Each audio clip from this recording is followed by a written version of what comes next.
चलो बच्चों, आज हम क्या करेंगे, दूसरी सरगर्मी करेंगे। तैयार है इसके लिए? यहाँ पर देखो क्या बने हुए हैं, सर्कल है ना, दायरे बने हुए यहाँ पर डायरी, लास्ट में लिखा हुआ है एंड, और तुम जहाँ खड़े हो वहाँ लिखा हुआ है स्टार्ट। क्या करना है, उस गेंद को इस पुट्ठे की मदद से ढकेलते ढकेलते एंड तक लेके जाना है और एंड से फिर स्टार्ट में लाके छोड़ना है। लेकिन ये याद रहना चाहिए कि वो जो बॉल है वो दायरे के बाहर जाने ना पाए। स्टार्ट करेंगे, चलो स्टार्ट। स्लोली स्लोली करना है सब।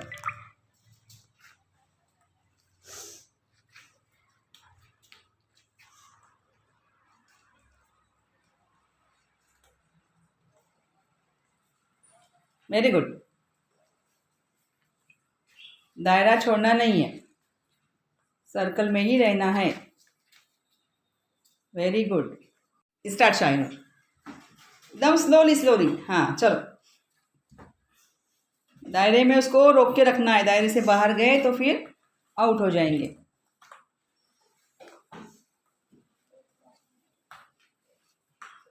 आसन शुरू करो।